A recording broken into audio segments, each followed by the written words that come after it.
And welcome back to another episode of Pokemon Knowledge. We are all in for a treat today. If you guys could see by the other person on the screen, that's Peekdatchu. He's been on my channel in the past, so we're not going to go through his backstory on today's video.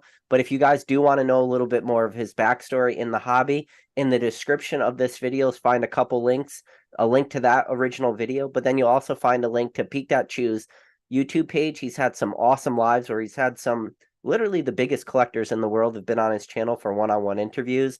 And then also you'll find a link to his Instagram page. So if you do have questions for more of the niche stuff he knows, World's promos probably being the number one. He's a great resource to reach out to. But with that said, Peak, as always, man, it's always good to see you. Thank you so much for coming on the channel, and just tell us what have you been up to in the old Pokemon hobby. Yeah, man. Thank you so much for having me on. It's always exciting to come talk to you. I feel like we always have conversations of the niches, which is always a Mhm. good time. So appreciate everybody jumping in chat. What's been going on recently, man? It's I'm sad that I missed out on Collecticon. I'm sad you got to miss out on Collecticon in Houston. Yeah. Houston is, for anybody who doesn't know, I'm in Dallas, so it's fairly close. Had some stuff come up this weekend that I was doing, so I'm glad I at least got to talk some Pokemon today because I'm really missing out on going and checking that out. But as of right now, I mean, really just putting out a little bit of content, talking the market. I mean, it's almost I would consider myself an observer with everything that is going on right now. It's kind of crazy and a little bit daunting to be engaging a lot in buying and selling at the moment because of just one, the sheer number of things to buy right now, and Mm. then two, just the craziness in which these items that need to be bought, like what's happening with them. Obviously, Van Gogh stuff went crazy. The Pokemon Classics questions getting opened, in Japanese, and there's doubts on English. I mean, it's just a Yeah. crazy, crazy time right now. So right now, really just observing and adjusting everything that's happening at the moment. A little bit of buying, a little bit of opportunities, but nothing too substantial at the moment. I'm kind of just waiting for if it's even possible for dust to settle. That's what I'm waiting for at Yeah, the moment. no, I've been talking about that a lot, just the ability to stay liquid, because I think if you're going to be liquid at any point in this hobby, like now's the time to, because when those big buys or those great buys come up, you want to be in a position where you could really like strike while the iron's hot. And if you're not liquid, that's becomes damn near impossible. Absolutely. Yeah, it's crazy to see. I mean, obviously part of our conversation today is just, the sheer amount of things that have gone up for sale, the sheer amount of large prices that we've seen on items. I mean, it's if this is any time to be bullish on people buying Pokemon, I mean, it's now. I mean, it's just crazy to see, items that are coming up that you never see, which are selling at premiums, which you'd expect. And then items that are really unexpected selling for really, really high premiums as well. I mean, it's right when you feel like you've got it figured out and you kind of see a little bit of a pattern, something just completely curveballs you, at Yeah. this point. So Well, completely agree. I do want to talk about some of those purchases, but right before we get into those, you said earlier before we went live that you did meet up for lunch with one of my good friends in this hobby, Mr. uh Zach Gemmint Pokemon. How's old Zach doing? Is he doing good?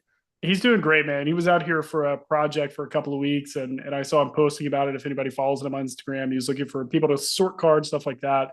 I couldn't get away from work to go do it, but was lucky. I just hit him up and said, "Hey, do you want to grab some beers? You want to do this?" And ended up going out and meeting him out in Arlington, and spent like 6 hours together, just one Oh, on that's one, awesome. talking the hobby and just talking everything under the sun at this point.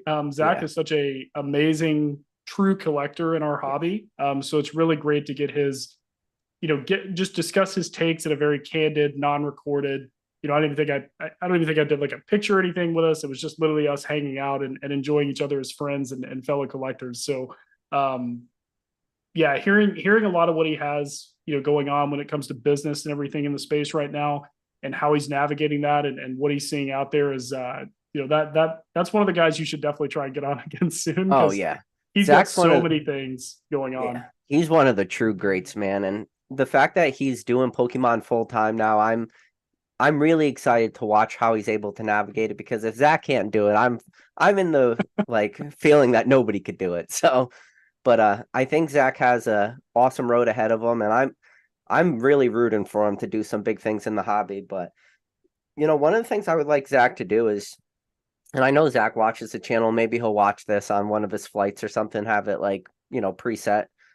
But I hope we can just get Zach to sit down in front of a camera on his channel and just tell stories to us. Like this is one of my, like, just sit down and say, my name is Zach. I go by Gem Pokemon. This is my story. And then just do 10 to 15 minute videos twice a week where he just like talks about something that he did in the hobby, whether it was 2014, 2015, 16, just, and have him tell the stories through like his eyes.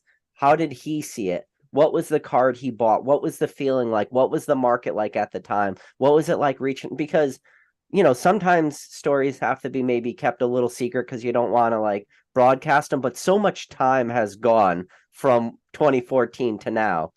Zach could tell the stories, and it would be awesome to hear like his side of the stories and his side of the trades, and all they would have to be is 10, 15 minutes, and he just finds like one or two stories per week, and he just sits in front of a camera just like we do and just tells that story.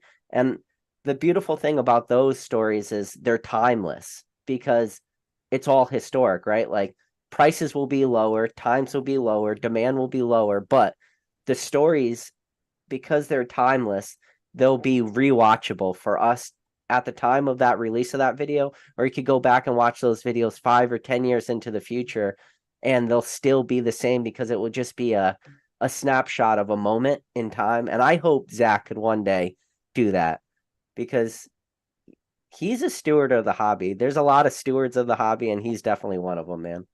Yeah, he's, it's interesting too, even, I feel very privileged to be, what I would consider friends with him. Like we've hung out, we've a few times now ever since Leonhardt's pop-up shop, which is where you and I met as well. Yeah. That was kind of the catapult of meeting a lot of people, that I watched a lot of content with and really was excited to have conversations with. And, even, because I've told this before, I think on your channel, as I got back in around 2018, roughly something around there, kind of dipping my toe in, checking it all out.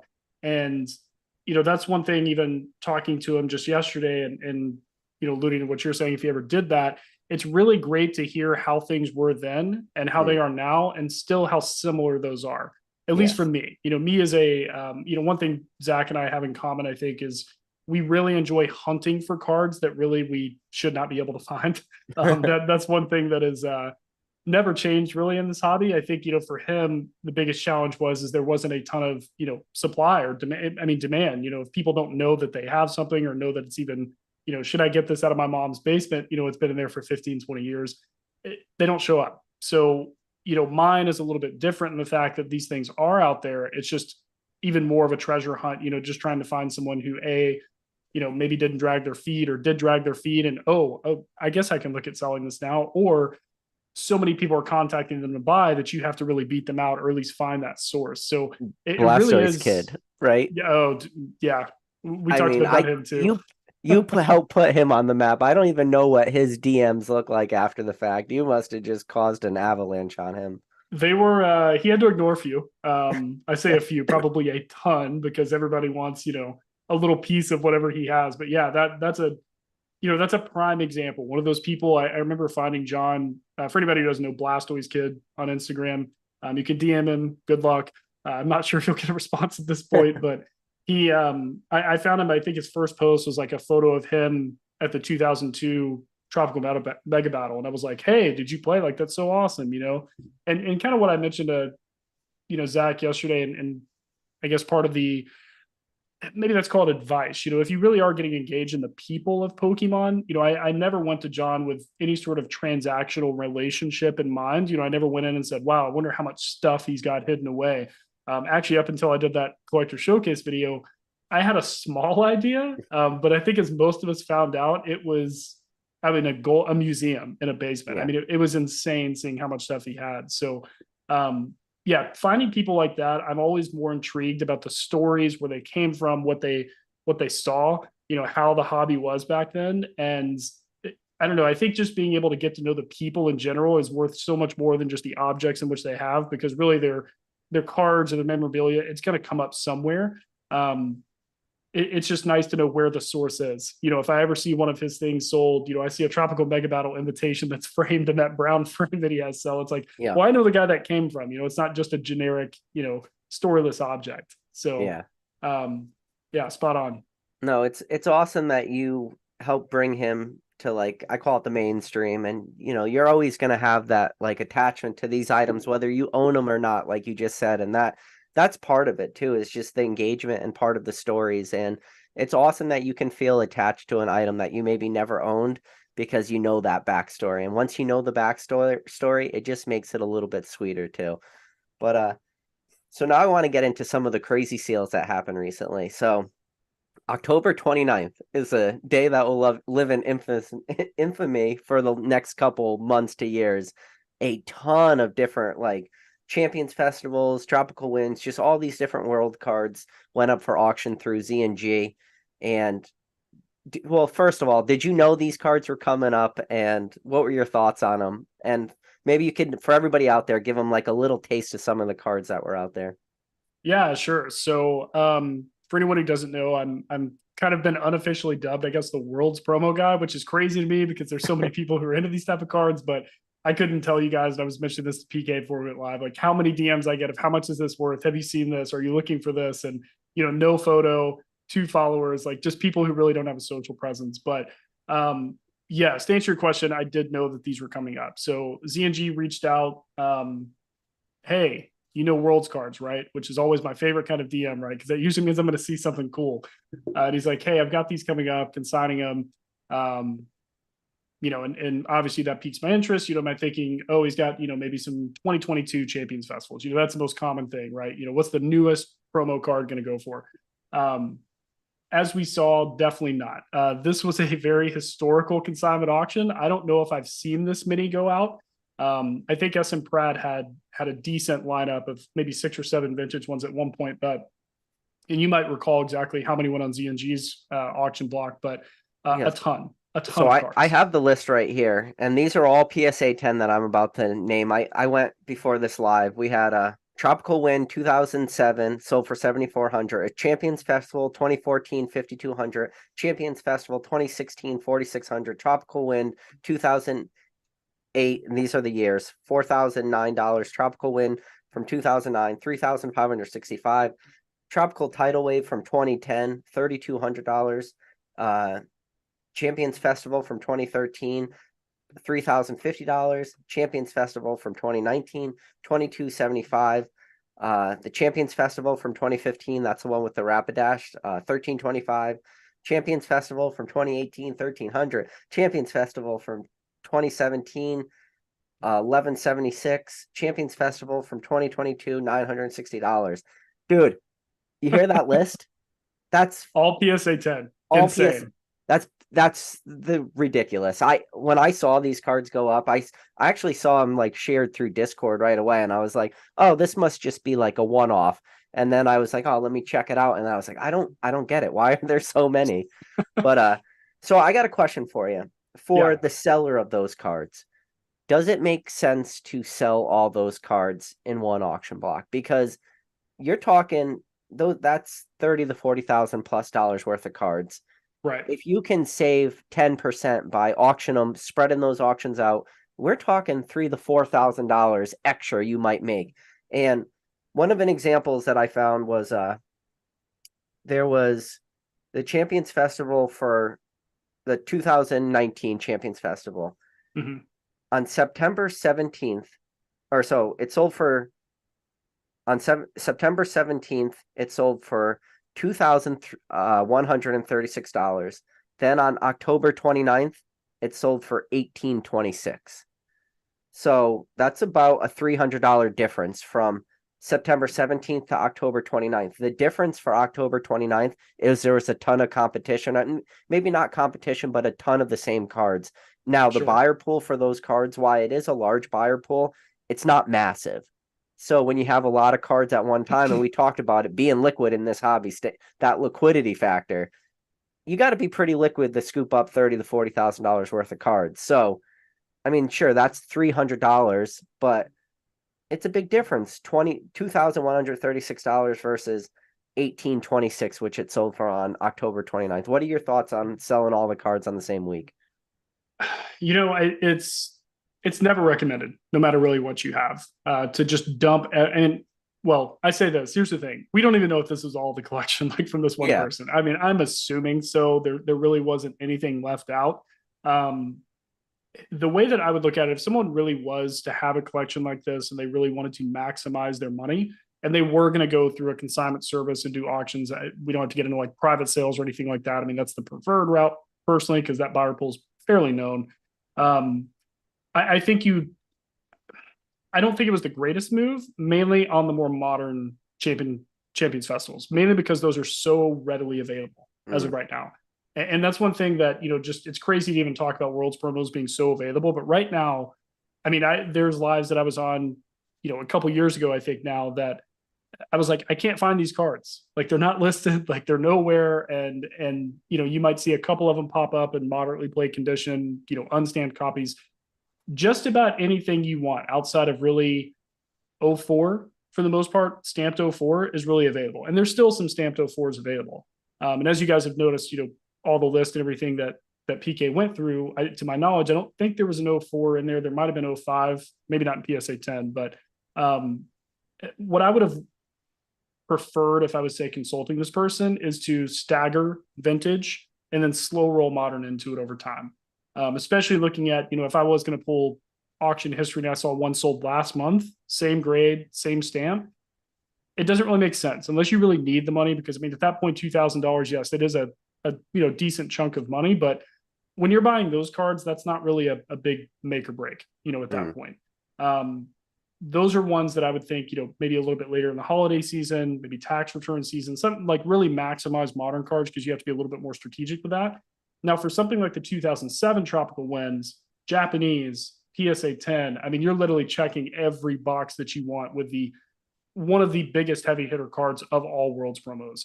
For anyone who's not as familiar with these, year is really what kind of defines this. Stamp a little bit more, but really year. 2004 is the number one rarest. That's the most desired year. 2007 is number two. As someone who has owned multiple years of most of the years, pretty much pre 2010, 2007, from my experience, has been the most difficult to find. There are some available now, that you can find that people have a ridiculous price on, for the language set and stuff like that. But a year ago, you really couldn't find those seven. I mean, you'd see a random stamp come up every now and then. So I think timing wise, I think this was a good time for that card to auction. I think that was probably the standout and really what brought Yeah. everyone into the rest of the block. That one sold for $7,451. That was the most expensive of all those cards. Yeah, my guess was 7,000. So ZNG can confirm that was my guess.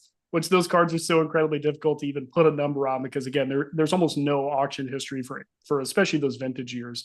But I think being able to stagger it in a vintage block and a modern block, or maybe slow roll the modern blocks, or just buy it now. Here's the thing: people with these type of collections, from my experience, normally don't have a huge social presence. They're not really buying and selling a ton on eBay.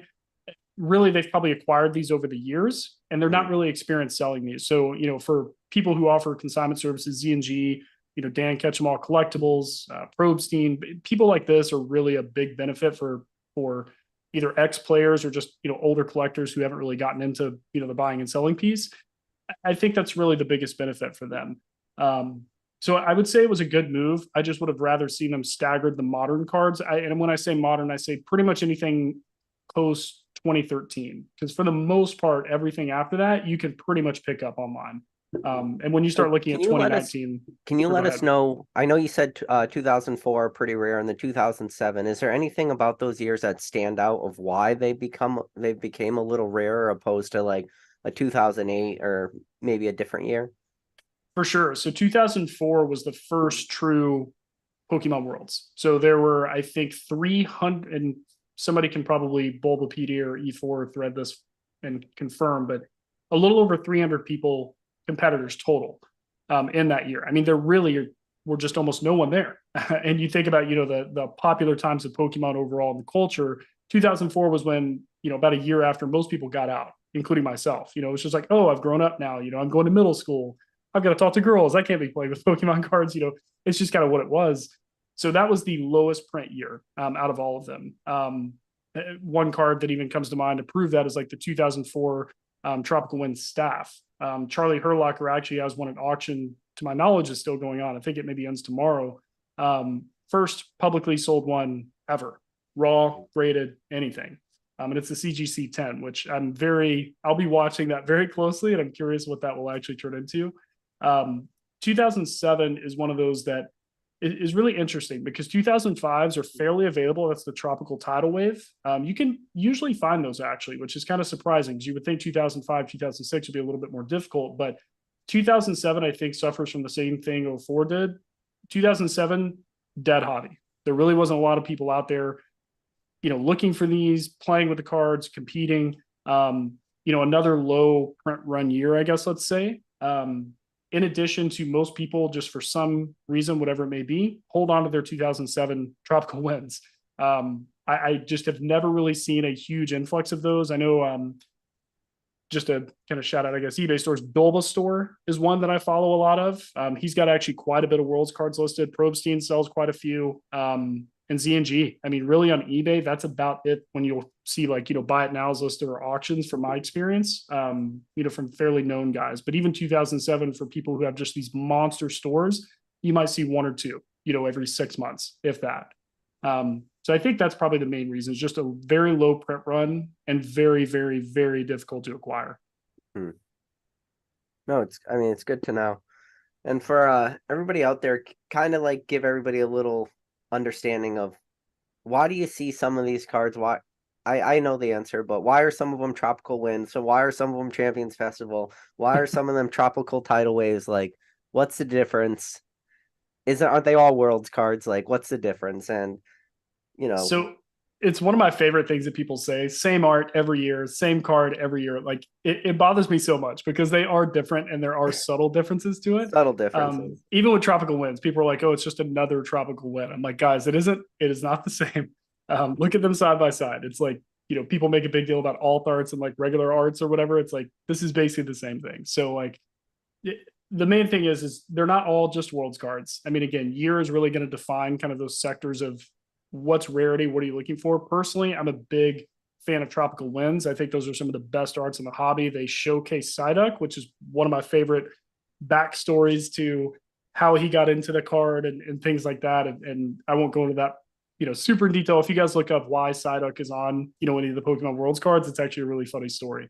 No, you could share it. I mean, from what I recall, it was an English Japanese culture misunderstanding. They thought Psyduck was a very important Pokemon to them and they really wanted them on there. So they put it on there and then found out after the art was made that it wasn't the case. Okay. So it was he just happened to show up.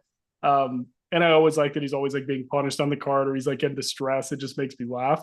And then when you get to Champions Festivals or Tidal Wave, I know with Tidal Wave, they were changing it because of the location of where Worlds was. I think that was an influence to do that. When it comes to Champions Festivals and things like that, I'm not sure. I think it's just really a name change. Obviously they're putting different Pokemon on it. They put some of the later gen Pokemon in it for sure. So they're all very different. But one thing I really like is no matter what, generation of Pokemon is your favorite, there's always going to be something that you're going to like. I mean, the arts are some of the best in the hobby, in my opinion. But just something about, Tropical Wind, Psyduck. It's probably because my favorite card in the hobby is the 1999 Tropical Mega Battle because it has Psyduck. It's the OG version of that art. Yeah. That's why I like it so much. But I've met a lot of people who love. There's one card that's my least favorite. I think it's 2012, and Psyduck is a car or a floaty or something. I every time I see that card, I'm like, I have absolutely no interest in this, even if it is a Worlds card. But there's a little something for everybody. People they love the cards, they love the art. And I will admit it, they've only gotten better. I mean, I love the 2022. It looks amazing. So, yeah, that's probably the best way I describe it. All Worlds cards, true, but there's a lot of different series of those, that people really like. And then obviously, we've been talking about this now. Last time you came on, we talked about Worlds cards. We're talking about them again today. We're seeing a lot of sales. We're seeing all-time sales. We're seeing cards like the 2007 that you never see come up and still having that premium, that $7,400 sale. And you said it went about $400 more than you said you were thinking, right around $7. It went $7,400. So that's a strong market. Now, this is what you've really been focusing a lot of your time on these Worlds cards. Have you seen a huge shift in the market, and especially not just a shift, but just in the competition to acquire these cards in the first place? Have you been finding that a more like daunting uphill battle, or is it still just for you? It's as easy or as hard to source. It's just maybe the prices are a little bit higher. So price is actually the least important thing, I think, as far as acquisition of these now. There is so much competition. Okay. So many people want to buy these cards now, because I think they've seen there's just been an upward trend. And I remember, shout out Swolpo, Jeremy, really, really great guy. I had him on my channel, and I remember him bringing something up and relating it to like the autograph market. Is that once people start getting priced out of certain niches and tiers of cards. So like, not everybody can buy trophy cards, right? Mhm. Not everybody can go out and buy snap cards. They start looking for what's that next thing that has that rarity tier, that really difficult to acquire tier. And worlds cards, I feel very lucky when I got into it, they were still, they were still expensive. I mean, you're still spending maybe a couple grand, but I mean, you could really get higher up stamps. The hardest part was just finding them. And then a Yeah. buyer, I mean, dealing with competitors is like one of my least favorite things ever. But if you can work with them and they can actually listen, you could get decent deals at a decent price for what you were looking for. Now they're almost gone before they even hit the market. That's why it is also very surprising that ZNG had a collection at this size that someone was, choosing to liquidate in one big go. Because if anyone knew they had those cards, someone would have said, send me the list, picked out everything, or just said, I'll buy all of it. Hmm. There are more people, especially in these newer years, 2022, that are buying as many of these sealed packs as they possibly can. And I think that really started in 2019. 2019 is really when I saw people talking about these a lot more. Yeah, but I think I heard somebody saying the prices at 2019 Worlds, or maybe it was 2018 Worlds, were like $100 for the packs. And I want then to say I want to say 20s, as yeah, recently as 2018 last, maybe. yeah. And then last year they had gone up to what, like 1,000? $1,000 across Yeah. the board, And 800 then to the year, $1,000. yeah, the year before, I think I saw some of like the real early ones from the 2022 Worlds were like 650 for the packs, and it's just that's a those are big jumps, go from $100 in 2018, 2019, and then obviously the shutdown. So you had no worlds for a couple years. But then when you get back into it, 650 to 1,000, it's like, oh boy, that's a from $100 in 2018, that's a 10x jump to 2022 worlds. It's crazy. Or It's 2023 worlds. huge. And maybe it's just something that, because of the travel, because they were in London, maybe a lot of people And then just wanted to Japan recoup. too. Yeah, and people just wanted to recoup more money. That's the only, I mean, that obviously added to it. It's just sort of a perfect storm. I think a lot of people realize that, all competitors, for the most part, those language sets, they'll sell those all day because it's the Hmm. easiest thing. Everybody gets one, and Yep. that's just an extra, that's their bar tab for the night, no matter That's how your much, how well yeah, they do. participation trophy right there. That's it. That's it. Thanks for showing up. And that's something that, you're exactly right. I mean, I saw even at Dallas Collection Con, multiples of those sold for right at $900,000, whether it be trade value or just cash in general. Um, I think people just recognized a very untapped market in these. I really enjoyed them and got into them because I love the art. And I was like, oh, they're really hard to get. Let me just, or it started, I really love the art. Let me just go on eBay and buy an '04 Tropical Wind. And I was like, wait, there's none here. So I go to sold tab. Wait, there's none here. Like, where are they? So that really started me down the rabbit hole of understanding these cards, how rare they are, who I could find, putting the content out there, primarily because I love doing content, but also so people could realize like that I wanted these cards. Because I mean, realistically, it's just there's not a Rolodex of people who have these. Like you don't just know, unless you follow the competitive play, which I don't. So that's one of the things that I think really people recognize. This is such an untapped market. These are so rare. They're not set cards, so not everybody. There's a barrier to entry to be able to find these. And a lot of people, I think, leverage relationships a little bit late. People had already been kind of liquidated for the most part, and then once that happened, they thought, well, forget the vintages. I'm just going to go ahead and go all in on these newer years. Buy as many of these as I can. I mean, I think you even mentioned a couple of the newer ones were $1,100, something like that, in a PSA 10, if I'm not mistaken. Wait, 20 2022, was there a 2022 in there? I can't remember. 2022, yeah, it was 960 Champions 960. Festival. Yeah. So Yeah, people see the, no 2011. yeah, really hard. 2011 and 2012 are very odd years. I don't see those ever. Um, But the newer ones, being able to grade those and be able to make, once you start getting into, these 4-figure cards, it's like, okay, well, maybe there is something I need to look at here. Because if you're able to get a good deal on these and you've got relationships and you build that rapport with some of these competitors, if you're buying these for $300 a pack, granted, a PSA 10 of these is still very hard to get. The centering on these is always bad, but you ever think about going to Worlds in person, or like in person? Because you just talked about like the importance of a relationship with these players. You ever just think about going there and starting to build these relationships? And I mean, when you think you're good friends with Dave Persons, and we're going to talk about the pre-release Raichu today, but like that's one of the things Dave had to do, right? Like Dave, I want to say, I don't even know the first Worlds Dave's was at, but I know he's been going the Worlds now for the better part of a decade in order to source these cards on the floor from these players. But has that ever been like a thought in the back of your mind of just like maybe going there in person, starting to build these relationships? not. I want to make Hawaii, by the way. I'm really going to try to make Hawaii. I think I can swing it. It's my brother-in-law and sister-in-law live out there. But not necessarily, only because I feel like it's just not really how I engage in the hobby. It would be disingenuous of me, because the only reason I'd be building a relationship would be for a transactional relationship, which That makes sense. I just feel like there's a lot easier ways to make money versus doing it that way. Now, granted, I will say there are a lot of people who do go to Worlds and they just walk around with cash ready to go. Who's ready to pass these along, and they make it work really well.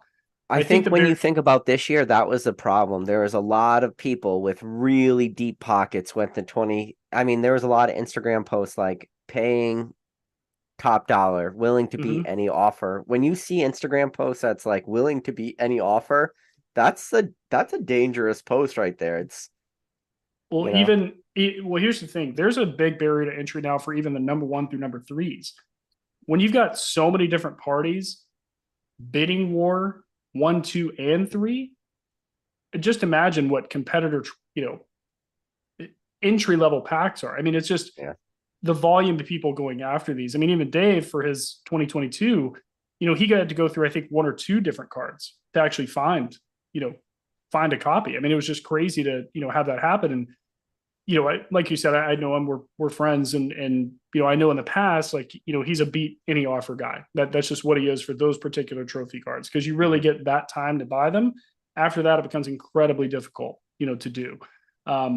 But that even puts then, it into perspective too. When Dave was saying beat any offer could have been $5,000 at one point. Then it jumped up to $8,000. Then it jumped up to right around 10 to 15 in 2018.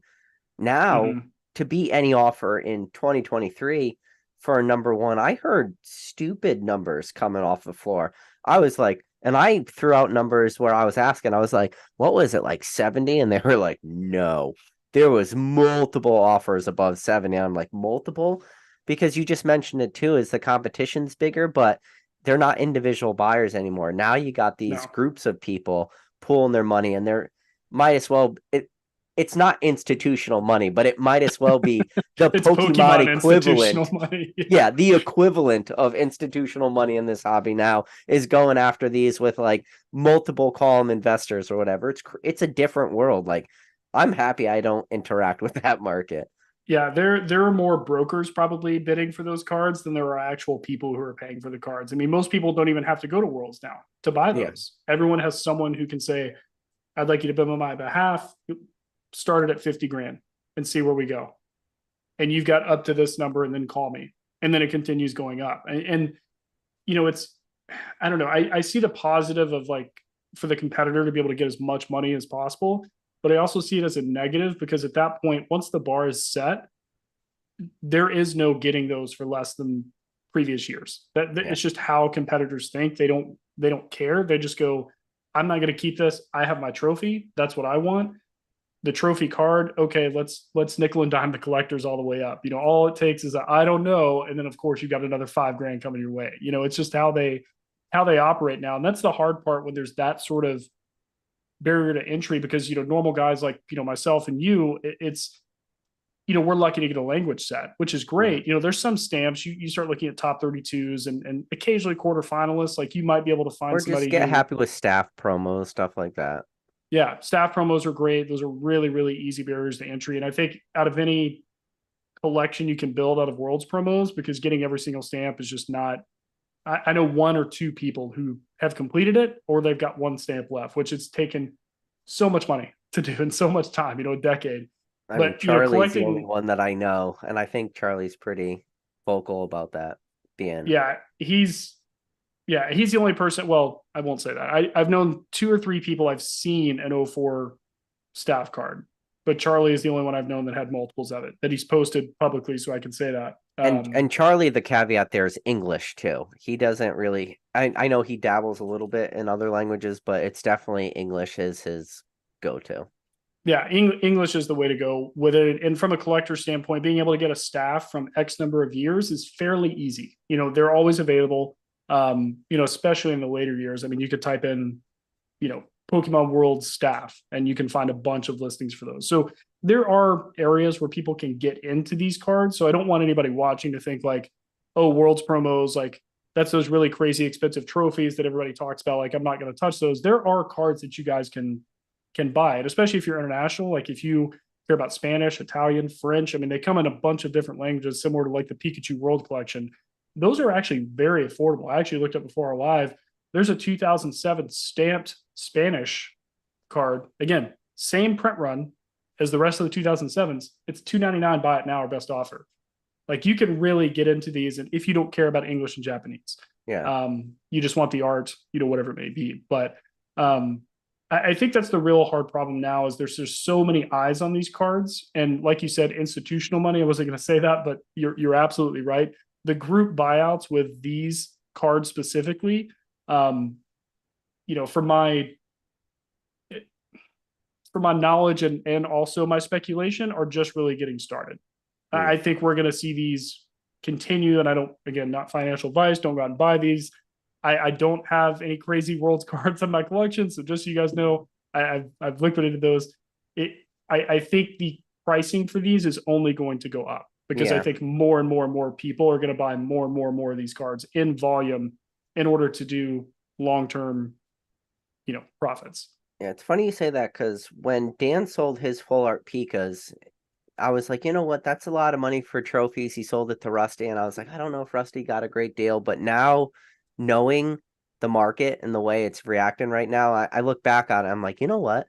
Rusty probably did a really good buy when like everything's all said and done, and Rusty's not in a position where he doesn't have to like fire sell these. He could sit and hold on to these for as short as long as he wants to right now. And Rusty has no reason to take a loss on any of those cards. So and plus, anybody buys a card from TCA game and it's as sure of a sale as possible. So then there's like that added, there's a lot of added benefits. So I think he positioned himself really well with those cards, and it's going to be awesome to see when he does decide to sell those, because I don't think Rusty could probably answer this way better than me, obviously, but I don't think he's like really into the World's trophy, the trophy cards so much. I think it was more just he was freeing up some capital, and that was like a good buy for him. So I think he was bored, to be honest. I think that he wanted to buy something new, and I completely get it, because set cards, and this is the primary reason I've gotten into dabble in that market, right?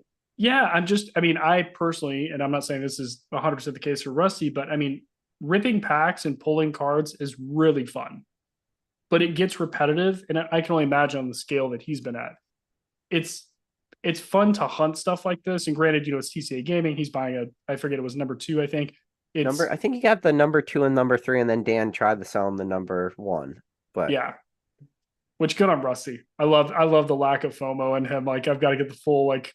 Yeah, he's like, I don't need all 3. I'll take number 3 and 2. And well, I'll say like what I really enjoyed seeing with Rusty. I remember talking to him about this a little bit when he bought his 05 collection, his 05 stamp collection. So he got an insane deal on those. He got all the way up to 205 finalist and all the other stamps down. So quarter finalist, etc. And bought it. I think it was like 23K with buyer's premium or something. And I can't remember. I think it was maybe the finalist he sold. And I think that sold for like 25. So, Yeah, I it mean, was it was no, just such, was it more than that? Wasn't it? it could have, or no, it was 50 actually. No, it was 50 grand. I remember Yeah, now. it was some great, and then Yeah. everyone was like, "I don't think that's a real buy," and then Rusty was like, "No, it was a real, it was a real sell." Like Yeah. it I was. remember Dan Catchball Collectibles and Nick. I remember talking to them in one of their live streams, and I was like, absolutely worth it. Like, for sure. This makes perfect sense to me as somebody Yeah, who's really into it. Cause I'm like, an '05 finalist had never sold publicly before. And granted, it was graded CGC 9. I'm sure you love that. But it was like, I think even Rusty was surprised. I don't think oh, Rusty for had sure. any clue it was going to sell for that much. For sure. I would have been surprised if he'd have taken it up too much farther to buy the raw set for more than 23, because 23 was already up there for a lot of people, subjectively. But when you look at the cards that were in there, fantastic buy. And people just, and that's actually a good timestamp. People do not have their eyes on these cards. If an Mhm. '05 set went up, same one right now, I can't even imagine what it would sell for. If I had to guess, I'd probably say 60, 70s probably at that point. If they were raw, if there were two finalists involved. So, yeah, that's a good, now that I think about it, that's a good time point to say, like, how much longer after that did we really start seeing the upward trend? Because I remember I was even shocked because I knew people looking for these stamps, and it was like, did they not know? Did they not see these? And I think it was a heritage buy, if I'm not mistaken. Yeah, I don't know where Rusty got him from originally, but I know it was heritage or golden, if I'm not mistaken. So it wasn't as, you know, maybe not as many eyes on that particular auction block, but yeah, I can't remember exactly how we got on that subject, but yeah, that was one of the bigger buys that I remember seeing him do.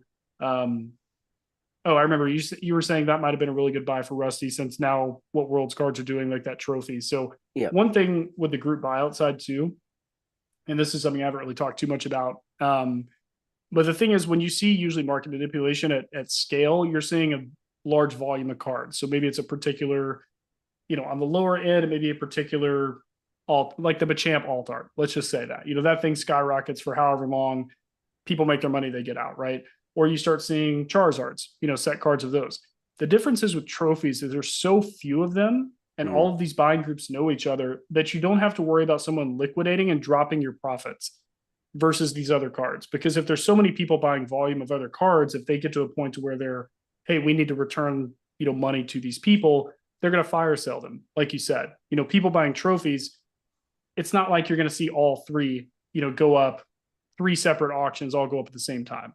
So I And think if you that's do, another and if you game do change. see him, it's enough for me to reach out to Peekdatchu and have an entire live talking about how ridiculous that was. Like that's how rare it is. It's its own Exactly. live. So Yeah. So I think there's a little bit more of a safety net when it comes to those, because you're not going to see them liquidated as quickly. And usually the capital behind it is not necessarily in a hurry to immediately flash sale it, because they're usually not as involved in the Pokemon market. It's outside money from my experience, understanding things, not all the time, but a decent portion. People just want to be able to park money somewhere and maybe see a return in a year.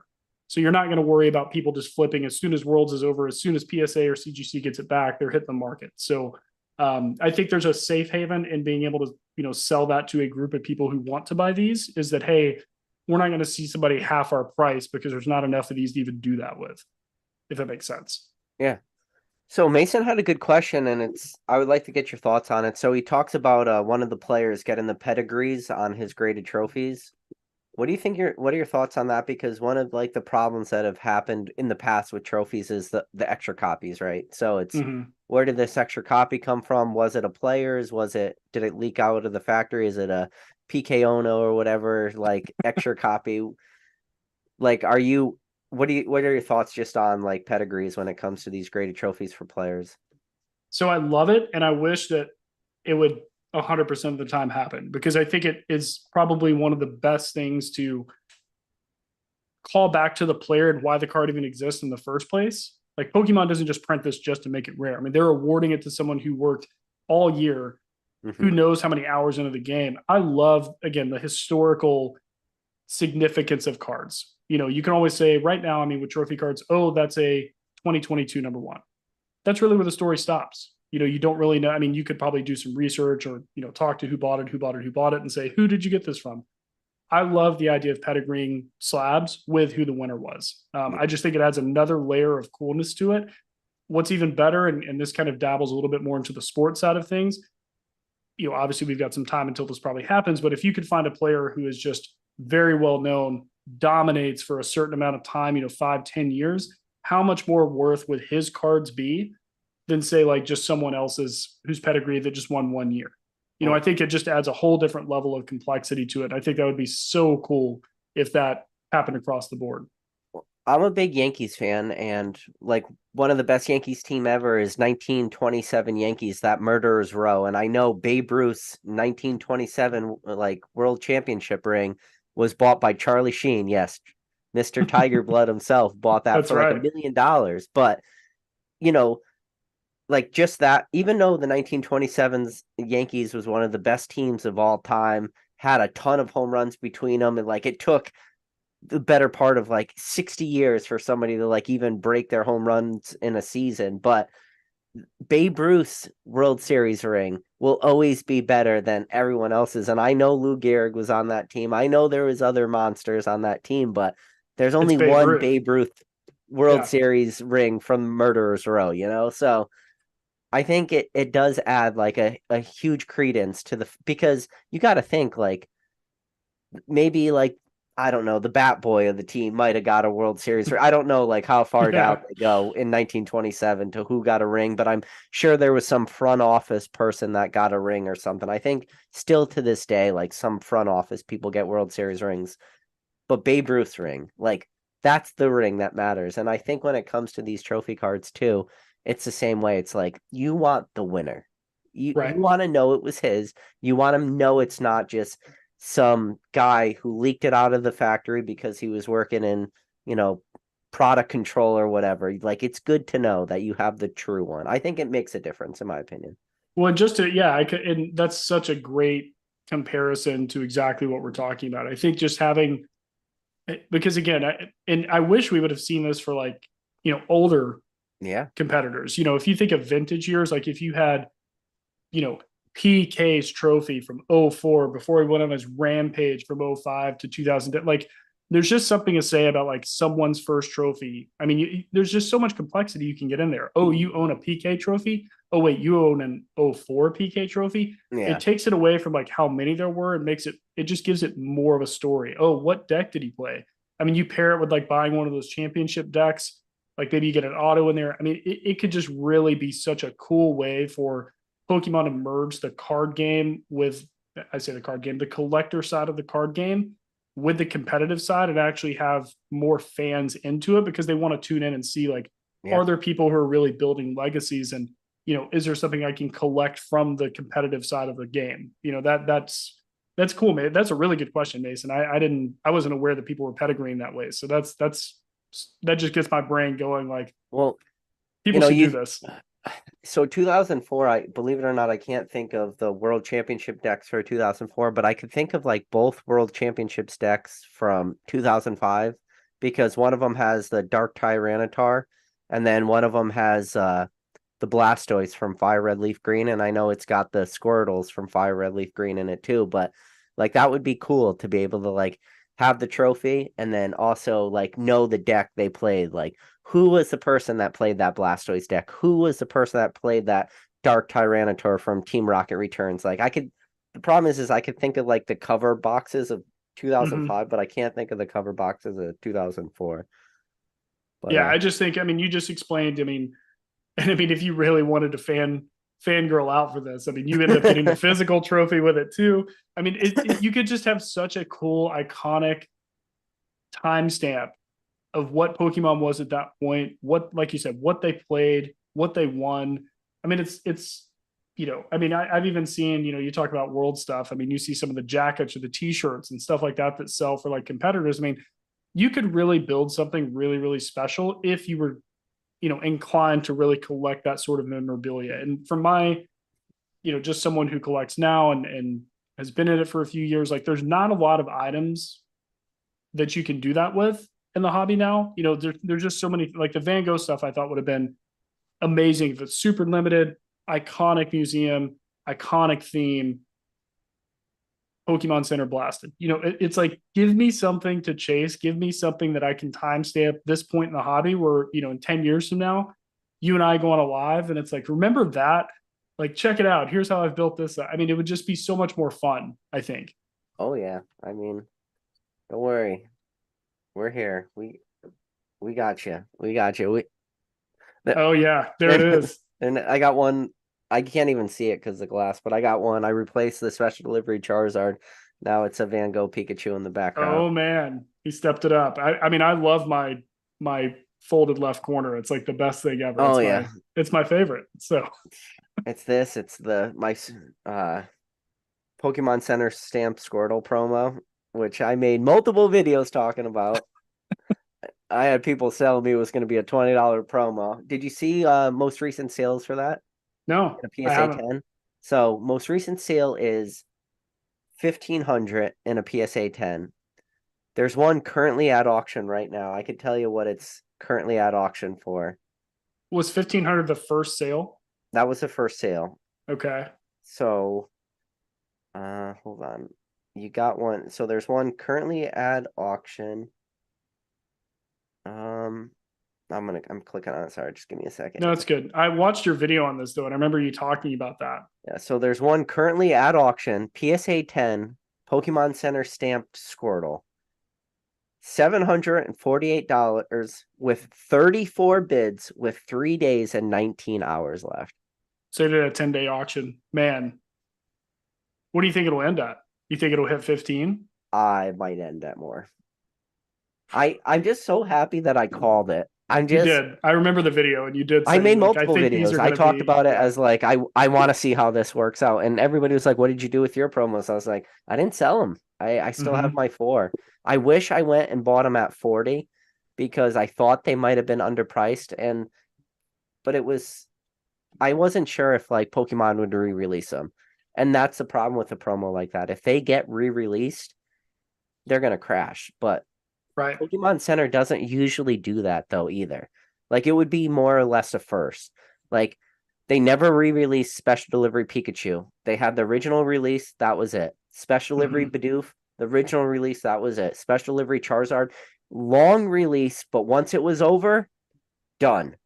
Yep. Like they don't usually go back, like to my knowledge, unless somebody in the chat maybe could let me know of when did they go back and re-release promos that weren't scheduled to be re-released. Like the Pikachu and the gray felt hat, that was scheduled to be re-released. Like they had their craziness that happened with all the items, and then that day, Pokemon put out a press release like you will get another opportunity to get this promo. Like there wasn't a question. Like it was the same day. Yeah.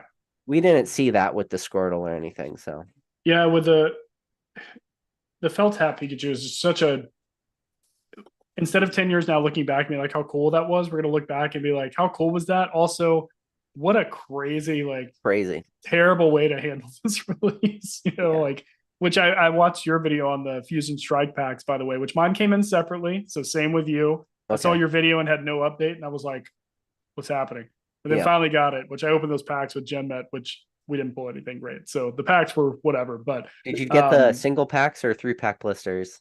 I got the single packs, 8 single pack Fusion Strikes. And yeah, I did the same thing that you did, which was put in a ticket, didn't hear anything for like a week, and was like, Yeah. what is happening? And yeah, they finally got back to me and were like, all right, it's shipping separately. So, but yeah, interesting release, interesting to see people go crazy for them. And then I don't know what they're at now. I haven't even looked. Actually, this kind of goes back to how I talked about what have I been doing. So I have 2 of those. I haven't said anything off.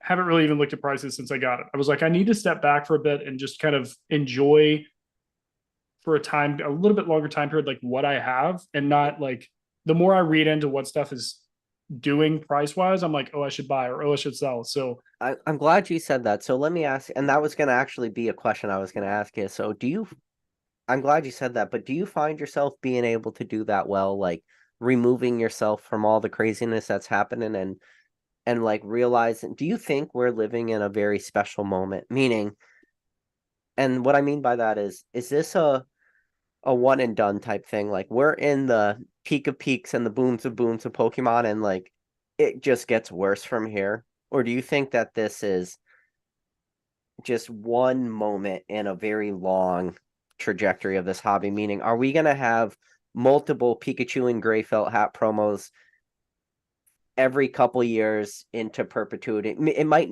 obviously not going to be that exact card, but it will be a Sure. card. A There will situation be like that. some like, is this are we at the peak right now? Is this the craziest? Or is this something that continues to happen for the next 10, 20 years until eventually we just turn to dust, right? Like, Yeah. which one is it? Well, to answer your first question, am I good at staying out of the craziness? No, of course not.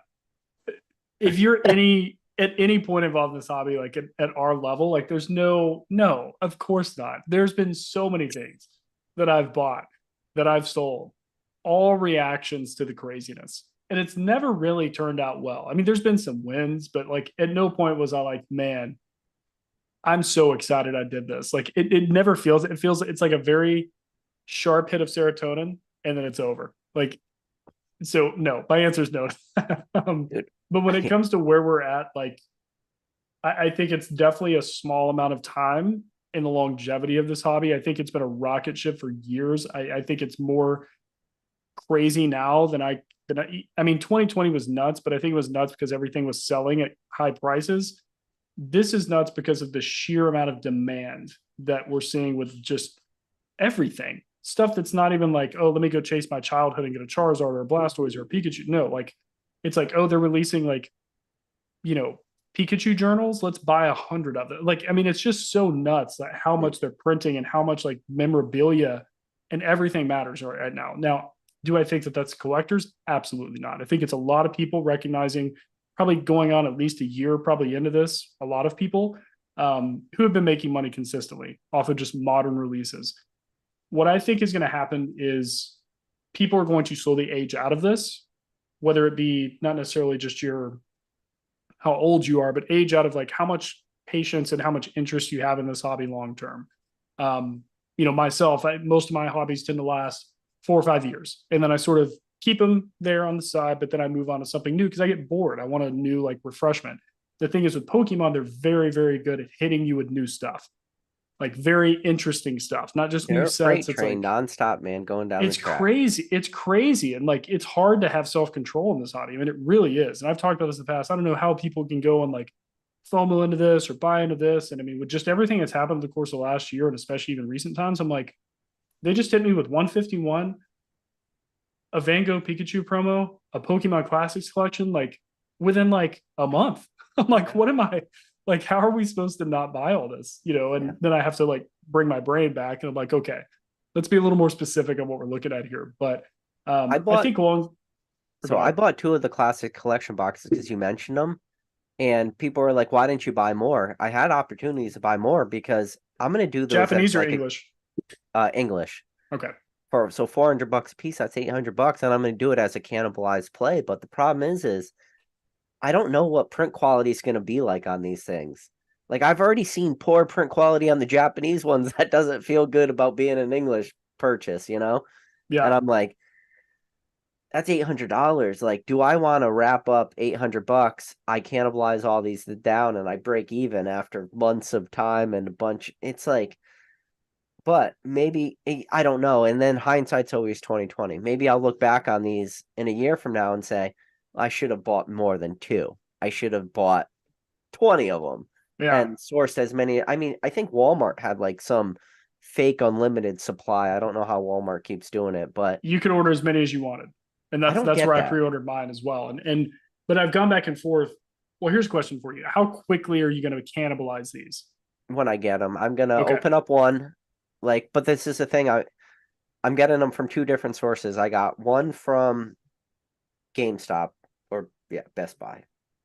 GameStop or Best Buy. I got one of them from, and then the other one I got from Pokemon Center. So I'm gonna open up one and see how print quality is. The problem is when you buy them from different places, I'm not really worried about batching. So I might Yeah. have to open up both. Well, And that's the interesting part too. Watching a lot of because I've watched a lot of the Japanese openings. I think Java Kuma, shout out him, his YouTube channel. He did an opening of that, and then Pokemon Steven, who's like one of my favorite channels ever. And he bought 20 boxes and he opened one and went through everything. But Java made a really good point on his is that they put the hit cards on the front of the deck. So the Charizard, the Blastoise, the Venusaur are all in the front. I still got a full case of Celebration UPCs because these freaking things, I was afraid they were batching issues. So Yeah, you gotta be safe, right? yeah, I Well, mean, that's the. I haven't even opened these things. I still I know got this. we talked about it Yeah, behind the curtain for everybody to open some of these, but the big thing is that they put the hit cards on the front of the deck, which is really unfortunate for such an expensive product to do that.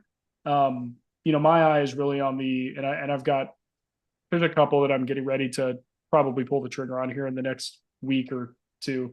I want the Pikachu's. I think the cards are absolutely stunning. yeah. To be fair, like I love the hollow foil patterns they've done on these. They look premium. They look just, I don't know. They've got the sparkle. I'm about it. But I haven't really been looking at the Charizard, the Blastoise, the Venusaur. I don't care. I'm so bored with the same art when it comes to that stuff. There's so many good cards. Think about it, though. There's a lot of really It's good just ones. not the big three. It's you still got the Scyther from Jungle, the Articuno from Fossil.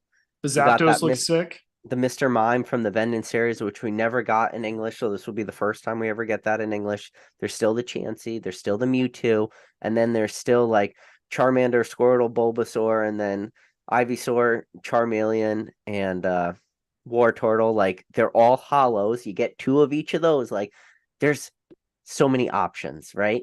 Absolutely. And I Yeah. think from people buying singles, like literally the world is your oyster at this point with this product. Um, and that's my thing is I like Pikachu because I think out of all of these cards outside of the big three, that's probably going to be the one that I think is probably the better value out of everything. It's the most recognizable Pokemon. It's hollow. It looks amazing. It's not at the top of the deck. It's in the middle. So hopefully there's no issues with it. That's kind of my thought, on that. Um, Everyone's going to go buy this out now, so I won't be able to afford it. But I hope I enjoy seeing your returns. Everybody else is with them. But that's with the classic collection. Like that was a hard one for me to swallow because I was like, really, with everything coming out, with how much money you put in a hobby for the end of the year, it's like 400, like just for the single product of like kind of the maybe. Because I think most people who are buying this, you have to grade and get some money back. That's an expensive collector's item. That's Yeah, $400 to keep it. I mean, I can't see it. I can't see the ROI on it. I mean, even looking at the Japanese, I think it was selling for 750 or 800, and I think it's down to like 470. I think was the cheapest one I saw or something. I mean, they've gone down quite a bit. But I think also it has to do with the quality, the amount of people who are selling them now. So I don't know what it's going to look like with that particular one. I don't know how much is going to be allocated. I know people who have distribution who are only getting like 2 or 3. But again, like you said with Walmart with the unlimited money glitch, they're just like, how many you want? Like, we'll pull yeah. the truck at your house. So we'll see. I hope those work out for you, though. That'll be yet I another fun thing to watch. I hope it In works this out for hobby. you too, though. Because how many did you say you're gonna get? Just the I'm only one? getting one. I was just Yeah. gonna get one. Yeah, I mean, my thought was I was like, there's cards that I like, so I can see myself like it's easier for me to recoup $400 and just be like, I'm gonna keep a couple of these ones that I really like because I don't care about the big three, and hopefully those will just pay for it. That would be my ultimate goal. Is like, oh, I get to keep all of these and grade these and do what I want with them. That's great. Yeah. But I couldn't stomach doing, because with me, I'd want either one or like 4. Like that's just kind of where my brain goes. So I'm just like, do I want to drop, whatever that is, $2,000 after taxes almost on 4 products? And then I open them up and it's like quality sucks. Like that would be the worst gut punch ever, Yeah. if that happened. But Then you're scrambling to break even. No, I hear you. All right. yeah, So, Peak, it took us an hour and 3 minutes. Are you ready to tackle pre-release Raichu? That was let's like do it. I brought you on for 2 reasons. World promos, pre-release Raichu. Here we are, an hour into this live, and we're just tackling the second subject. But let me just hear your thoughts. I know again, you're friends with Dave Persons. Well, first of all, did you know he owned 2? Because now it's not a secret. Everyone knows he owned 2. Did you know? I had a gut feeling with this. I did not know I did not have official confirmation that he owned 2. Dave and I had dinner last year in Vegas for like 3 hours and talked anything and everything in the hobby. And we talked about pre-release Raichu a lot because I was like, when can I hold this card? Let's go to your house now. It wasn't that abrasive, but I know the main thing that him and I spoke about when it came to that was not necessarily how many he had, is just the authentication process. and what it took to actually get to that point of getting it authenticated. There were, I can't get too deep into that, but there was, it wasn't like he could just have graded these at any point. I mean, there was definitely like a lot of hurdles and a lot of steps that had to be taken. He tried to grade him multiple times through CGC. This wasn't the first, so. Yeah, there was a lot of things that had to move to make that happen. So, I'm privy to more than I could share, but that's something that I'm very happy that it's finally like put this quote unquote myth, even though there's been so much proof out there. So many people have got firsthand experiences seeing this. I think you mentioned Joe Echo, perfect example, like, knowing and seeing these. It's just, I'm glad that now there's no question. It's like, okay, it's been authenticated. It's been authenticated. I'll give you that. CGC authenticated it. They did do that. There's no denying they authenticated it, but okay. So they took a lot of information. How they got to the authentication is gonna be questionable. I will bury this. This is not just like internal CGC people deciding, okay, we think it's real. Like there was so much evidence documented, in different things to get it authenticated. So there was, I can say wholeheartedly, it is a real card. The authentication is just kind of what was lacking on Dave's particular copy. I think that there was a lot of question with that when he first had it as well, but there was a lot of evidence, paper trails and things like that were shared with them that got them to that decision versus, one of them just saying one day, like, well, I'm pretty sure I Googled it. Like, here's the certification, I am nervous with the person that sold the card is the person they reference. Like, this person sold it. This is their story. That always just scares me a little bit. Yeah. And the fact that they ignored other stories, I don't know. I don't love that. I mean, like that's the hard part, right? Contradictory stories. Now, yeah, this is the thing. People. Nobody says like that the pre-release Raichu didn't exist. That's something that everyone needs to like understand. Everyone is in agreement, like who said that there were these pre-release Raichus existed. The only where like the conversation comes are how were they released or not released, I should say. How are they printed? How are they produced? That's where it differs. So for CGC in their article to quote the way that they were released, the way they were produced, and then have contradictory statements from production managers. Yeah. We're not, a production manager is a big deal at Wizard of the Coast, so yeah. And I just didn't like that CGC didn't even acknowledge that. They were just like, oh, hey, this guy that sold the card in 2009, he worked at WotC. Nobody's arguing that fact. He said it was released this way. That's the answer. That's the one we're going with. The second copy, which had a Post-it note on the back that said, hey, sorry for this mistake. No freaking clue how they even got that card in their binder in the first place. Like, what is going on? Like, let's pump the brakes a little bit there, CGC. I agree with you. I think going way too much detail. I mean, I understand that you have to kind of carry yourselves as the experts. Like, why did you grade this card? They probably saw it as almost an explanation to anyone curious. Like, why did you decide now? Like, give us the backstory, give us a little bit of evidence here. I think them going into I agree with you on that 100%. I think going into very specific details on release without, again, I know that there was a ton shared with them, so I don't know if they've got concrete evidence of this. I really don't know how you could, but if they don't have that, it's very hard for me to believe, like, or not believe, but if they had that concrete evidence, we're talking, this has happened in 1999. Like, what secrets do you have to keep? Yeah, and WotC was like duct taped company, like just got a great IP. But I think that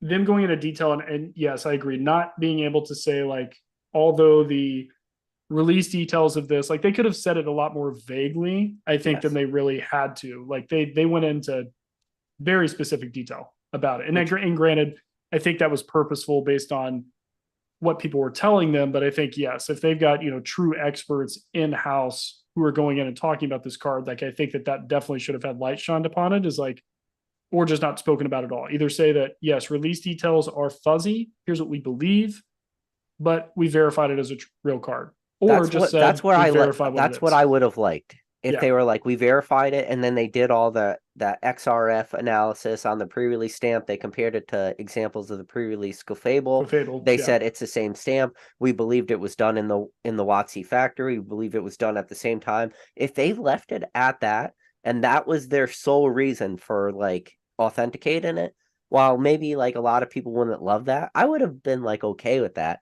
I just didn't like the step above. Like, this is the person that sold it, and this is their story. This is the story we're gonna, because now for the majority of the hobby, when it talks about the pre-release Raichu, when they type in pre-release Raichu, the CGC article is what's going to pop up. It's not Right. going to be the other YouTube videos talking about, hey, there's this contradictory evidence saying there's potential released another way. And then, like, this is a thing too, is that production manager said that it potentially was printed on a sheet of 100 base set Raichus, I and don't believe that at most of all. them went through the shredder, and a Yeah. very small handful of them made it out. That's what the email said. The problem is even with that email, you still got people today. I saw people in like a comment not too long ago say, well, then that means 100 copies exist. It's like, no, they literally said in the email that most of They them were went through the destroyed. shredder. Yeah. It's like, it's like people don't even listen to that part of this conversation. They were like, oh, so then there's 100 copies and not 11. It's like, just read the email that was sent to Rusty, and you know it's not 100 because they said they went through the shredder. But And also, like, who knows? I mean, again, I don't know enough about the manufacturing yeah, of how many are coming out. How would they have gotten? How did they decide? Okay, now stop it. We're going to take these off, or do we cut this amount off and then do like? I don't know. It was a wild west back then. I'm sure there are others out there, ex-employees. I mean, a lot of people have them that don't really care to surface them. It's literally their own like memorabilia from this time in their life, probably. And they're just like, oh, cool, I've got one. Like, it's less about how many there are, and we should be celebrating the fact that like we're looking at 2 copies verified, that they're real, and it actually happened.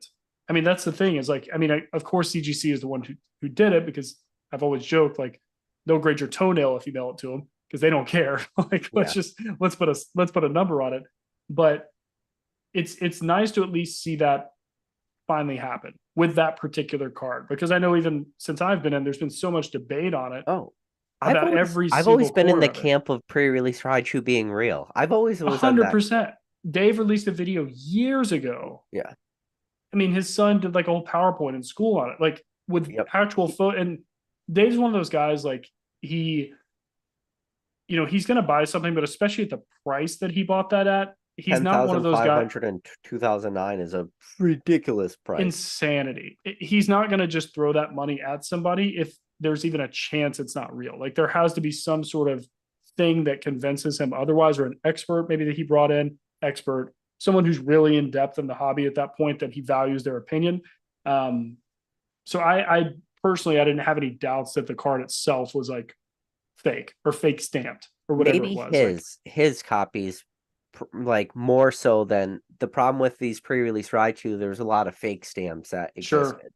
there were a ton, but I mean, he would buy. I don't see him going on and just finding it on a, I mean, I'm thinking 2009, but like a random person, like he's going to buy it from a source, Yeah, or someone who is with the source. I mean, he's going to get it from that place. I mean, there's no way they would have pulled $10,000 out of him, in 2009, if that was the case. I mean, yeah. you got to think when he was buying, World's what cards trophies, what for five trophies were, grand. yeah, exactly. Like, he's going to spend 10.5 on a card that is, around the same price as some number ones back then. Like, no way. Like, it's not going to happen. So overall, I mean, my thoughts on it are, finally, very glad it happened. Dave has been wanting to get these authenticated for so long, because again, as someone who has one of every English card, like, I think because a lot of people, when I was talking about it in a couple of Discords, were like, why would he even feel like doing this now? Like, why is he authenticating the cards? Who cares? It's about settling the fact that like he does have a verifiable real copy, and further cements that collection for him. If for anybody who doesn't know Dave Person, he does have a YouTube channel. He does a podcast with Dan, DJ Gigabyte. It's a really great one. You guys should check out. But he doesn't grade cards. He doesn't collect graded cards. Like this isn't like a normal thing for him. So the reasons behind it, and I've talked to him a little bit about this, is just being able to make sure that it's certified. Like it actually is real, let's say. So I'm happy for him. I'm happy for the hobby to be able to see it happen. Yeah. No, I'm happy for Dave. Like I said, I was always in the camp of I thought his card was real. It's just, again, I don't want to say it again, but it's just the way CGC went about it was just it rubbed me the wrong way. And I wish I feel like they were handed a golden ticket. They could have went about it the right way. And they didn't. They kind of botched it, in my opinion. And Well, the it's one of problem the things with them is they're it's like the only thing they benefit from out of the three grading companies. Like they'll grade it, they'll do the research and take these one-offs. I mean, look at the Protostoys when they graded that. Like I see it no different. PSA is not going to like. Why would PSA care about that? Yeah. Like Well, I could Protostoys is the same issue. The people that were financially vested in that card were also the ones they quoted as saying that card was real. And then come to find out after the fact that the people they quoted were secretly selling that card through third parties and like actually had majority ownership or 100% ownership in these cards. Like that's when it gets really questionable too. And then you start to bring up the question, was the Protostoys truly that? Was it the actual original prototype, or was it just people messing around at the factory after the fact? And then and that's where it gets all convoluted. But again, I think the problem is what we care about for this. You really get down in the niches, and the people that really care about it too, like your Scott Pratts and stuff. It's like their opinions have changed over time because the information available has changed over time. So people will quote things people said 10, 15 years ago. And the fact of the matter is within 10 to 15 years, there's a lot of information has been released since then that has changed the way they look at certain things. So again, this is in the niche. We're talking about niche stuff. People are like, what the hell are these guys talking Yeah. about right now? Like even the That's all of colors our like lives. of the pre-release stamp, like whether it's green or brown or red or like you really gotta care. So Well, even when I, because I had a couple of, or I think it was like 4 pre-release Aerodactyls when I got my childhood collection back out and I was looking at it, people were like, oh, is that a brown or yellow stamp? I was like, what? what? Yeah. And I looked at it, I was like, oh, I thought that was a shadow. Like there's a difference. I mean, and I'm not even going to pretend for anybody watching like that I am so knowledgeable and really dive into those type of details. Because I'm not. And I will tell you guys, like most people who pretend they are, they probably looked it up right before they talk to you because it's just not something or that if they people don't just if listen, when it comes to stuff like that, I didn't look it up right before this video, but all the information is secondhand knowledge. None of this yeah. is firsthand knowledge, and I never will pretend that it's firsthand knowledge.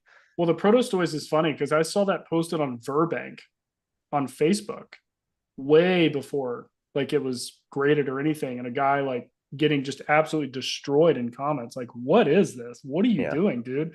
Did you glue a magic card on the back of this? Like, and that's kind of my thing is like, I don't care really if it was the quote unquote prototype.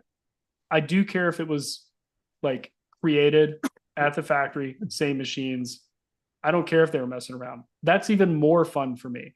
Yeah. Like that type of backstory, just that the card actually exists and is quote unquote real from the source. Like that is one of the more fun things for me. But overall, yeah, the pre-release Raichu, good stuff. I'm happy it happened. I was glad that he shared it. And what is the CGC 5.5? I don't know, but I was glad to at least see the cards. So Yeah. People are saying if it went for sale, what would it sell for? I'm thinking like 220.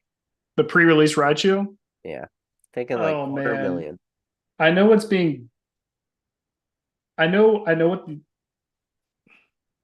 what a couple of offers have been. Have a general range of what an asking probably would be. If it actually sold open market, throw it up, Hail Mary auction. I'd say probably max 300 is what I would say. So So around, we're not too far off. I said a yeah, quarter million. You I said think we're about 300. the same. Yeah, I'd say because I can't see it breaking that echelon because at that point it's like, what if it flushes more out? I think that's what I would be worried about dropping that kind of money on one of those cards. But I can see, I mean, just being the very first sale, highly unlikely some are going to come out. But I mean, I think at that price point, you can kind of justify. I mean, it's so funny to talk about that $250,000, $300,000. You can kind of justify spending that much on a Pokemon card, but No, I mean, yeah, I could talk. I'm not the one spending a quarter million. yeah, right. Oh yeah, no problem. No, I just think that being I able would to, crack it. First thing I could do. I'd crack that baby. And then I would go grade it with like just the most mommy-ish of pop-ish grading companies just to get it out of a CDC slab. no, just put it in your own slab and do your custom label, like Yeah, when they sell exactly. those things Just like with my the pictures CGC in the sucks background. label. I'll be like, this Oh is a my PK God. copy. That would be so great. Well, just knowing, like, I think just it took so long to get the reason I think this one too, but let's say the higher grade, this one in particular, since chat's asking, it would demand such a premium is because this is the very first one that's been verified.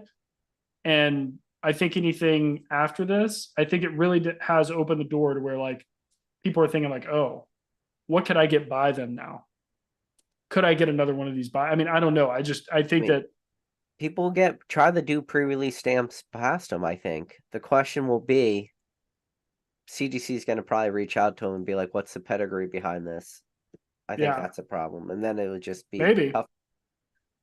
I'll be surprised if they grade another one in the next 5 years. And if they do, I will be very skeptical on the copy. Because I would imagine that unless it came from the WotC employee and it's like, I would like to grade my copy now, which is highly unlikely. I think that anything else, like you said, there has to be some sort of story of who's had this. Like it can't be more than one or two people Yeah. like before you. Because if you're like, I don't know, I bought it from some guy. He said he had it in his mom's basement. It's like, what is this? What are Yeah. we doing? But if it gets by, I don't know. I just think that that copy in particular is going to be the one, or those two copies in particular are going to be the ones that demand the most premium. But I can't see more than 300 grand. I don't like No the way. eight. I don't love the thought of the eight. Like the eight is even, you know, a little bit. I don't know. I like the 5.5. I like the thought that it has the pre-release Cafable like corners and stuff. I don't like the fact that the eight doesn't. I get it. It's a WotC employee, but it like I guess it goes back into the pre-release Cafable. Like, how were those sheets cut? Why were the Mm-hmm. corners so bad consistently on every single pre-release Cafable that we've ever seen? Like there's never been a PSA 10 copy, and the PSA 9 copies that do exist, I think there's like 8 of them or 7 of them. They all have those corner Yeah, issues. zero They're just cert, two certs back in the yeah, they're day. exactly. They're old cert PSAs. They would never be nines today. They all look the same. I don't know. I just don't like the eight because of that.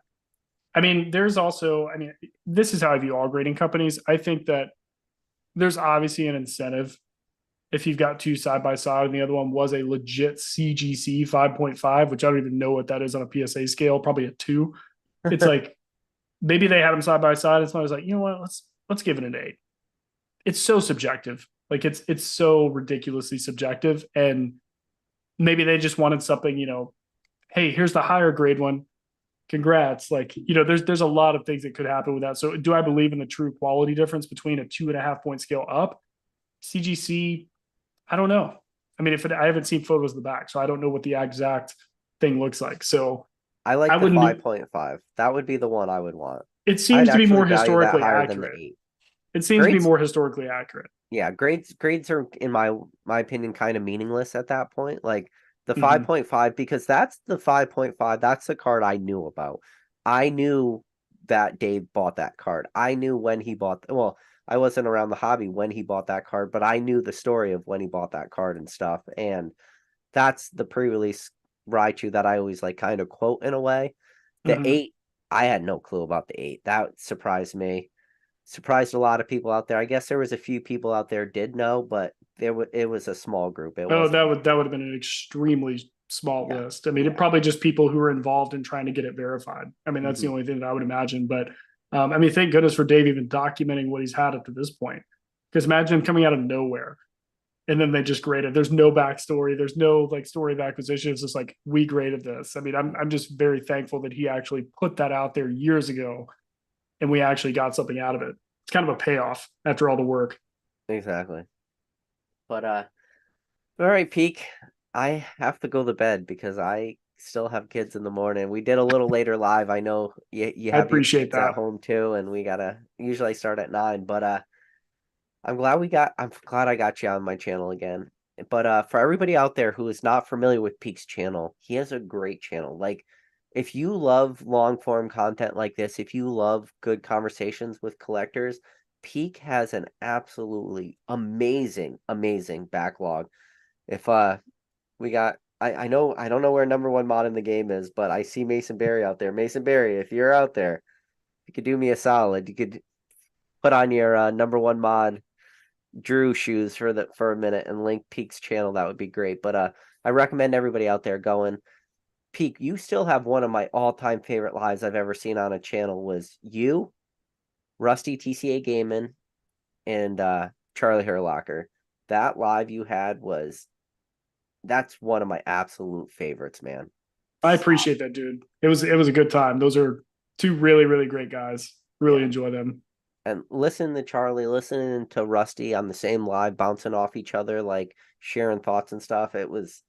That's one of those secret gems of the hobby, and the fact that that video doesn't have 100,000 views is crazy. But yeah, if you guys are not familiar with that video, when you're done with this, if you still want more content, go back, go on Peak's channel, find that, start with that live, start with the best, and then go all the rest. I think I was on there a couple times. There's some solid lives, guys. Peak, you got any final words for everybody out there in old YouTube land? Yeah, appreciate you, chat guys, jumping in. Apologies if I didn't respond to comments. We're doing the Zoom thing today, and I don't have it pulled up in front of me, but I appreciate all you guys, watching and PK. Always fun to come on here, man. I love talking to you, and there's never enough time for us to go through everything. I'm looking forward to the next time we see each other in person and can really, we get some beers in us and we really start going in on it. Oh, I'm very definitely. excited, but very thankful. Thank you so much for having me on, man. I was excited to anytime you get me talking Worlds promos, it's like an all nighter. So I very, very much appreciate you taking the time, dude. It's a good Oh time. no, Peak. There's a I one of the things about this hobby is I get to call a lot of people my friends, and dude, I'm so grateful to call you my friend. But Same here, man. Same for here. everybody out there watching, I know I could speak for myself. I know I could speak for Peak. We appreciate every single one of you guys. If it wasn't for you, we would not be doing these lives. And with that said, as always, we'll catch you on the next video. See you, chat.